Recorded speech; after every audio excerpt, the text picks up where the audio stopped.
Claim లేవు. దాన్ని చేసుకోవాలంటే డీకేఆర్కి ఛాన్స్ ఉంటుంది.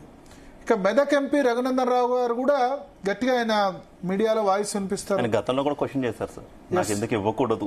ఎస్, డిబేట్ లో మీడియాలో ప్రముఖంగా ఆయన వాయిస్ వినిపిస్తారు. భారతీయ జనతా పార్టీ వాయిస్ ను ప్రముఖంగా వినిపిస్తున్నారు. తెలంగాణ ఉద్యమం నడుస్తున్నప్పుడు బీజేపీలో జాయిన్ అయ్యారు 2012-13లో. ఒక విధంగా దుబ్బాక ఎన్నిక గేమ్ చేంజర్ భారతీయ జనతా పార్టీకి. రాష్ట్రంలో ఎవరు ఒప్పుకున్నా ఒప్పుకోకపోయినా 2020 వరకు భారతీయ జనతా పార్టీని ఎవరు కూడా సీరియస్ గా తీసుకోలేదు. But Dubbaka is a game changer. Raghunandan Rao అక్కడ గెలవడం భారతీయ జనతా పార్టీ వాళ్ళ 8 సీట్ల వరకు వచ్చిందంటే కూడా 2019లో కూడా 4 పార్లమెంట్ సీట్లు గెలిచారు. గెలిచిన తర్వాత కూడా బీజేపీని ఎవరు పెద్దగా సీరియస్ గా తీసుకోలేదు. కానీ దుబ్బాక ఎన్నిక గేమ్ చేంజర్ అయ్యి ఆ తర్వాత జిహెచ్ఎంసీ ఎన్నికల్లో కూడా భారతీయ జనతా పార్టీకి మంచిగా రిజల్ట్ వచ్చి 48 అసెంబ్లీ సీట్లు వచ్చాయి.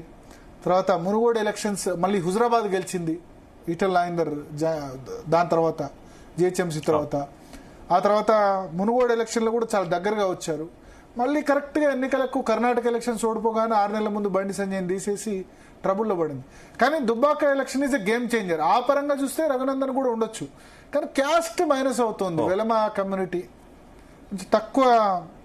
KCR Velama communities identified to BRS.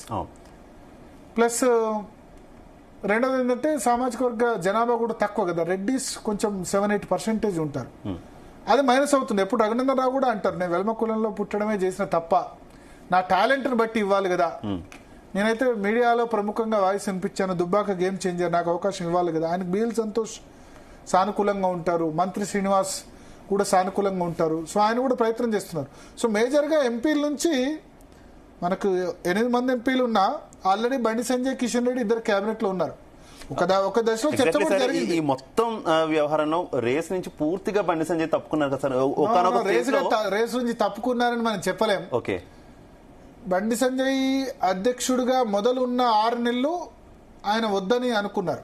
అంటే కేంద్ర మంత్రి పదవి అంటే మొదటి 3-4 నెలల్లో భర్తీ చేస్తే ఇంకెందుకు, ఎందుకంటే నన్ను ఆల్రెడీ కరెక్ట్ గా ఎన్నికలకు 6 నెలల ముందు మార్చారు. ఆయనకు కానీ ఆయన ఫాలోవర్స్ లో ఒక బలమైన నమ్మకం ఉంది. చేంజ్ కాకుంటే గనక ఖచ్చితంగా బీజేపీ ప్రభుత్వం ఇక్కడ ఫామ్ చేసేది. అంటే దీంతో కొద్దిమంది ఏకీభవించకపోవచ్చు, కానీ బీజేపీ కనీసం 25-30 సీట్లు వచ్చేవి ఆ టైంలో కనుక బండి సంజయ్ చేంజ్ చేయకపోతే. 25-30 సీట్లు వస్తే ఇవాళ ఉన్న సిచ్యువేషన్ లో బీజేపీ మనం కర్ణాటకలో, మధ్యప్రదేశ్ లో ఎట్లా గవర్నమెంట్ ఫామ్ చేసిందో చూసాం కదా. మనిషికి 30 ఎమ్మెల్యేలు ఉంటే ఎవరితో అయినా గవర్నమెంట్ ఫామ్ చేసేది బీజేపీ. కేంద్రంలో వాళ్ళు ఉన్నారు కాబట్టి.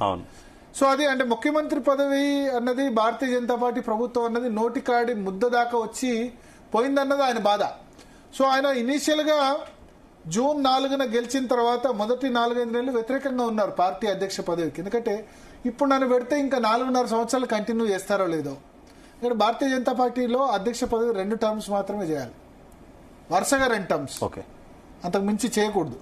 ఇప్పుడు కిషన్ రెడ్డి టర్మ్ కౌంట్ కాదు, బండి సంజయ్ ఒక టర్మ్ కౌంట్ అయింది.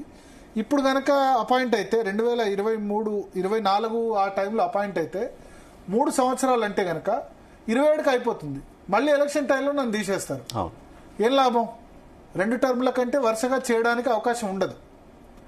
సో మళ్ళీ ఎలక్షన్ ముందు తీసేదానికి ఇప్పుడు నేను ఎందుకు అని అనుకున్నాను. కానీ లేట్ అవ్వడంతో ఇప్పుడు 25 జూలై వరకు వచ్చింది. ఇప్పుడు కనుక చేస్తే 3 సంవత్సరాలు అంటే 28 జూలై దాకా పోతుంది. నవంబర్లో ఎలక్షన్స్ ఉన్నాయి కాబట్టి ఇప్పుడు ఆ నడ్డా అధ్యక్షుడిగా కంటిన్యూ అవుతున్నట్టే ఆయన కూడా కంటిన్యూ చేయొచ్చు. సో ఇప్పుడు బండి సంజయ్ గనక హైకమాండ్ ఇస్తే గనక అధ్యక్ష పదవి తీసుకునేందుకు రెడీగా ఉన్నారు. బట్ అట్లా అని ఆయన తనంతట తాను వెళ్ళి అడగట్లే, నాకు అధ్యక్ష పదవి ఇవ్వండి అని అడగట్లేదు. ఎస్, ఇప్పుడు హోంశాఖ మంత్రిగా కూడా చేశాను, కేంద్ర మంత్రిని ఒకసారి అనిపించుకున్నాను. ఇంకా 3.5 సంవత్సరాలు ఉంది. పార్టీ అవకాశం ఇస్తే చేస్తానని ఉంది, కానీ బహిరంగంగా ఆయన చెప్పరు నేను అధ్యక్ష పదవి రేస్లో లేనని చెప్తూ ఉంటారు. సో పూర్తిగా ఆయన అవుట్ ఆఫ్ ది రేస్ అని మాత్రం మనం ఖచ్చితంగా చెప్పలేం. కానీ ఒక విషయం మాత్రం చెప్పలేం, బండి సంజయ్ పాదయాత్ర వల్ల, బండి సంజయ్ అధ్యక్షుడిగా 3 సంవత్సరాలు ఉండడం వల్ల భారతీయ జనతా పార్టీ వార్తల్లో నిలిచింది. ప్రతిపక్షంగా ఏదో ఒక గట్టి పోరాటం చేసింది అప్పుడు బీఆర్ఎస్ మీద. మీకు ఎస్ఎస్సి మార్క్స్ అనుకోండి, ఆయన పాదయాత్ర అనుకోండి, జిహెచ్ఎంసీలో గెలిచింది, దుబ్బాకలో గెలిచింది, హుజురాబాద్ లో గెలిచింది. ఆయన అధ్యక్ష సరే అంటే నాగార్జున సాగర్ ఓడిపోయింది అనేవాళ్ళు ఉన్నారు, మునుగోడు తక్కువ దానిలో ఓడిపోయింది అనేవాళ్ళు ఉన్నారు. కానీ బట్ గెలిచినవి ఇవన్నీ గేమ్ చేంజర్స్ కదా. దుబాక రఘునందన్ రావు వల్ల గెలిచింది, కానీ అధ్యక్షుడిగా ఆయన ఉన్నారు కదా, ఆయన నడిపించారు కదా. జిహెచ్ఎంసీ ఆయన అధ్యక్ష నేతృత్వంలో ఉంది కదా. So the best performance Bandi Sanjay ఉన్నప్పుడు ఇచ్చింది భారతీయ జనతా పార్టీ. అట్లానే కిషన్ రెడ్డి ఉన్నప్పుడు కూడా ఇప్పుడు 8 ఎంపీ సీట్లు అధ్యక్షుడిగా ఉన్నప్పుడు రావడం కూడా పెద్ద దాన్ని కాదని. కానీ కిషన్ రెడ్డికి ఆల్రెడీ ఒక రోల్ ఉంది, రెస్పాన్సిబిలిటీ ఉంది. సో మీరు అన్నట్టు బండి సంజయ్ని పూర్తిగా ఇప్పుడు అసలు లేడీగా ఆయన అధ్యక్ష రేసులో అని చెప్పలేం. Still Bandi Sanjay is in race, okay, dark horse. కాకపోతే ఇప్పుడు ఆయనకు ఆల్రెడీ ఒక పదం ఉంది కాబట్టి మనం కౌంట్ చేయట్లేదు, ఈటల రాజేందర్ వర్సెస్ రఘునందన్ అని మనం చెప్తున్నాం. So Bandi Sanjay still in the race. నేను అంటాను ఏంటంటే బీసీ ఎంపీ